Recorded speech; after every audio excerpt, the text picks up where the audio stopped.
The Indie Game Awards announced their long list for 2025 this week. This is the awards ceremony run by 6-1 Indie, an independent games collective that had a podcast and website and has ambitiously branched out into showcases, publishing, and now the Indie Game Awards. The first awards happened last year and celebrated a whole host of great indie games, with 1000 Times Resist winning Best Narrative, Harold Halibut winning Best Visual Design, Cryptmaster winning the Innovation Award, and Balatro winning Game of the Year. It's a nicely put together initiative with good vibes around it. It involves a lot of people from the community like podcasters, indie game developers, and so forth, and it's good to see anything other than the kind of grubby, slimy feeling Keeleys honouring video games in a more genuine and wholesome kind of way. The nominees for 2025 dropped this week, and it's an interesting selection. You can check them all out if you want to at indiegameawards.gg, where you can also vote on the community award, and I like that it has some interesting categories like the bite-sized game award for short games that covers some games covered on this channel, like the weird art house witch game Karimara, Beneath the Forlorn Limbs, the existential fly-em-up Time Flies, and the enticing hour-long story game The Dark Queen of Mortholm. It also included a game that I've been really meaning to get to in the strange archery game Many Nights a Whisper, and best of all, a couple that I hadn't even heard of like Fly Night and This Game Will End in 205 Clicks, which I now have to check out. I don't know about you guys, but the thing that I like most about Games of the Year season and awards season is having games put on my radar for the first time, or having games that I'd passed over pushed up my list, which is exactly what happened here. It's also what happened in the debut game category, because as well as games that I'd heard of like Fretless, The Wrath of Rifson, Sorry We're Closed, and Clair Obscur, there were some that I hadn't, like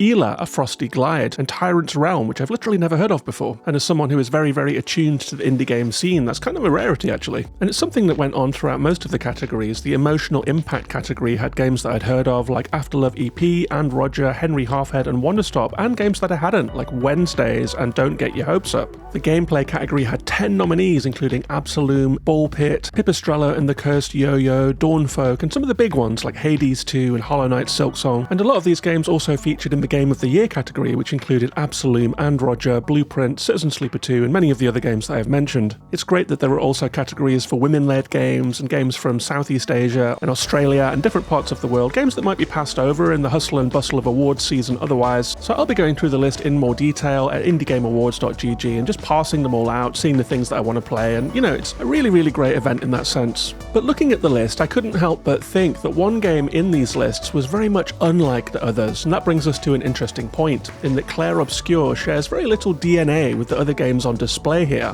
While games like Consume Me and Citizen Sleeper 2 and even Silksong are made by a very small core team of 1 to 5 people, Clair Obscur is basically a AA scale game. It's made by former AAA Ubisoft developers who've worked on Assassin's Creed games among other things and brought some of that sensibility along with them. It uses some of the most famous voice actors in the industry like Jennifer English and Ben Starr. It used cutting edge motion and performance capture and all of the features of Unreal Engine 5. And that is a huge achievement because it puts it in the ring with things like, Final Fantasy and Alan Wake 2 and that kind of thing in terms of the production values on display. And this left me wrestling with the age-old question that always comes up at award season, and it's always in the air generally around games discourse, and that is, what is indie exactly? On a purely technical basis, Sandfall can be considered an indie developer. It isn't owned by any major publisher, and the game came out via Kepler, like Ultros and Pacific Drive last year, which were classed as indies. And it's the same studio story as Blue 12 Games that made Stray, which was also featured prominently in indie game categories in the year that game came out. And if you look at pure numbers, the studio has about the same amount of people as Supergiant, who are always classed as an indie studio, even if they are on the larger side of the scale. So maybe it's just that AA production style and aesthetic that has me spun out here, but something about it being nominated alongside games like Keep Driving, Citizen Sleeper 2 and Ball Pit doesn't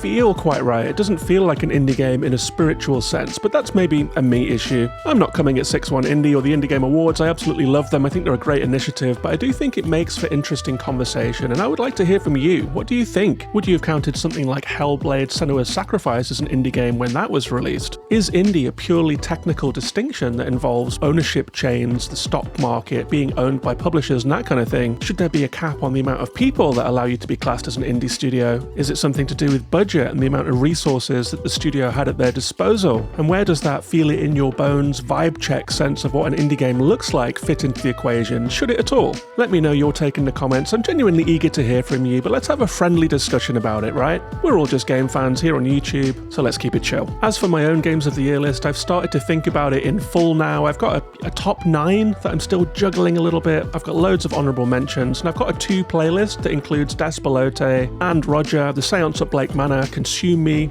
Absolume and Blippo, so I still have a huge amount of games left to play this year before I can put my list together in full. I also have a couple of games that I want to complete, like Cypher Zero and Star Vaders and Keep Driving. I only got one ending in Keep Driving, and I know that there's a lot more story left in that game for me to see. I'm also going to start having guests on the podcast soon. In case you don't know, Gaming in the Wild started out as an audio podcast, and it still runs, with a new episode every 1 to 2 weeks. At Games of the Year season, I really go ham. I have fellow podcasters and YouTubers on the show, and we all talk about our Games of the Year list. It's a really fun season for the channel and the podcast, so there really is a lot to look forward to. And I also have a Games of the Year community vote in the Patreon community around this podcast, where people can vote for the games that they love the most, and I will read out the things they say about them on a future video. I did that last year, link on the screen now, and you are welcome to come and join in the Gaming in the Wild channel community vote. You can hop onto the Patreon from as little as $1 a month. You get an invite to the Discord where it will all happen. You also get a whole load of bonus episodes, behind the scenes blogs, and insight into how I make these videos, how I look at the analytics, how I work out the thumbnails, and all of that kind of thing. So if you're interested in the process of YouTubing, then it's a good place to be as well. There is also a lovely little community of people that has grown up around this channel, and you can hang out with them, find out about new indie games, talk about what you're playing and so forth in the Discord. It's really, really nice. It's patreon.com/gaminginthewiled if you'd like to join in. I'd like to give a big shout out to new members, Winsky, Betsky, Alec, Kian and Richard, all of whom joined in just the last week, and especially to the boss tier patrons, Shy Guy, King Champ, Keris, Nate, Susanna Maria, and brand new boss tier patron Essie Woods, who jumped up from the $1 tier. There's nothing I love more than someone that comes in at the bottom tier, but over time grows to value what I do more and goes up in the tier list. I always think that's a quite beautiful gesture, so thanks very much to Essie Woods, and thanks to you for watching. See you on the next one, and bye-bye for now.